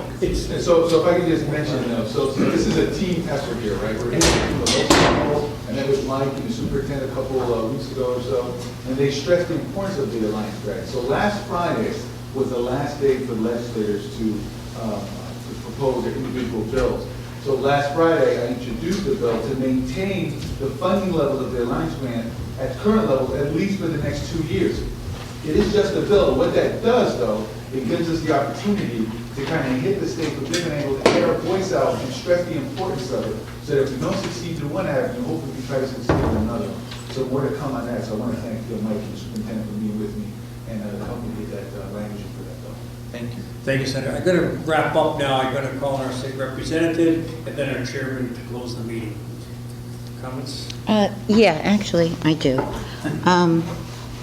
Just some pieces of information relative to special ed, since we're here on special ed. In December of 2013, the legislature formed a working group of individuals out of the MORE Commission. Now, MORE is an acronym for Municipal Opportunities for Regional Efficiencies. The charge of this particular group was to look at the costs of special education and try to come up with a way to deliver these services, obviously in a more effective and more affordable manner.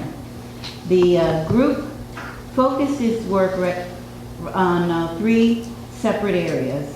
They were equitable and predictable financing, and we heard that here tonight. You don't know what your costs are going to be right now. I mean, they could be lower, they could be astronomically higher. So equitable and predictable funding, regional and cooperative provision of specialty services, and the regional and cooperative provision of special education transportation. So those are 3 areas that the group looked at. Public Act 15-55 went into effect, obviously in the year 2015. There are 5 parts of it. The first part requires that the State Department of Education track and report on federal funds, specifically IDEA, Part B as a matter of fact, and how those funds are used and if they're being used effectively. The second part begins the procurement process, the RFPs, of statewide state-funded uniform software for IEP generation and storage. To lower the costs, obviously, and the aim is to reduce the costs for administrators and State Department of Education when sharing special ed needs. Now let me just finish, Kath, before you say anything. The third area was, it forms working groups which are in the process of recommending ways to regionally and cooperatively provide transportation, training, and therapeutic services through a more equitable and predictable, again, funding structure. The fourth creates an assistive technology sharing program inventory with the aim of sharing universal equipment like wheelchairs and so forth. And the last creates a state-run audit of private special education providers to rein in the rising costs of outplacements. Now, the state's budget climate has prevented the implementation of the IEP software and audits of private providers, so we have not done that. But the programs will remain in place, and I just checked on this. They will remain in place and will continue to be in existence until such time that the state will begin funding them. Now, one thing related to funding, with the unpredictability of the costs, they are looking into the possibility of proposing, and this was part of that legislation in 15, to reimagine the way the state and local school districts finance special education. Deliberations are currently ongoing, and the political and economic pressures to abandon the fee-for-service model that you're currently using is being pushed. Now, one proposal, and this is one proposal that's being looked at and studied, and we don't have all the information, I don't know if you're aware of it or not, but would be to pool all state, federal, and local monies, and do it on a, rather than a fee basis, but a dues basis. So each district would pay dues to someplace like the rest, which is the Regional Education Educational Service Service Centers. Centers. So each district would pay dues, so you would know what the cost of your dues is, so you could budget for that. And then out of those dues would provide for the cost sharing and cost on a regional basis of educating special ed students. So that's something that's currently in statute, is already being done and being implemented, but there is more work to do. The next committee meeting, I believe, is sometime in February after the budget, the governor's budget comes out. So we're not unaware of these things. We know exactly what's going on. The problem is the funding. We're waiting for the states to do something. And one thing I would like to ask, and every time I've ever come to a meeting, I've never seen any of our federal delegation here. I've never seen anyone representing them. So I think it's time that we reach out to them and find out what's going on We're gonna there. have a camera, he'll be here. No, that's a good point. Okay. Can I respond to a couple of things that Representative Gentile said? Real quick. Yep. Ready to go. First of all, I was part of a panel that observed the final presentations on the electronic IEP. 2 of the 3 entities that presented there have been swallowed up by a larger corporation and now no longer exist as the entities that put forth through the RFP. As president of CONCASE, which is the Connecticut Council of Administrators in Special Ed, I have formally requested that they reissue the RFP with existing entities to no end. And I'm making both of you aware of this because this is legislated. It was supposed to be in place for 50% of the state July 1st, 2017. And we have yet to get a response from anyone other than, and I quote, if there's no money, we don't have to do it even if it's legislated. Okay, well, we need to know that, so we can. Well, that's why I'm telling you very publicly in front of a reporter. Yeah, can you send us, can you send? Yes, I will absolutely follow that up. I will also tell you that as president of CONCASE and part of the National Policy and Legislation Committee for the Council of Administrators in Special Education, I am trying to get appointments in Washington because I will be there in April for a conference. I am also hoping to be one of the 2 representatives from CONCASE to go to the Policy and Legislation Summit in July, where I will be able to meet with our federal representatives because they don't respond to us when we call for meetings like this. CONCASE has been sending representatives with our executive director and our lobbyists to meet with folks here in state when they're here. We are called literally a day before and said this is when they can do it. And anybody who knows a director's calendar knows that we can't function that way. Thank you, Kathy. Just send me on the Bill, Yep. closing remarks, And Chairman, George. President I of will the email Board of both of you. Education. Bill Nimitz, most of you know who I am. I want to thank everyone for coming out tonight, especially the Board of Ed and the Board of Aldermen to listen. And Richie, I will begin to see him early next month for a special appropriation. I hope this little forum was very informative for you. Any questions you have, just send them on over and we'll get the answers for you. I know Linda's been there for us, and now George is there for us, and they're coming in now more and more often to see what our issues are. And they know there's a lot of issues. And unfortunately, we can't help the issues because we are in that little, in between those 3 large towns, and anyone who knows anything about rents knows that people are going to gravitate to the lower rents, and we get them all. So I want to thank you all for coming out tonight. Any questions you can give through the Board of Ed, through Mike, and we'll get your answers for you. Thanks for coming out.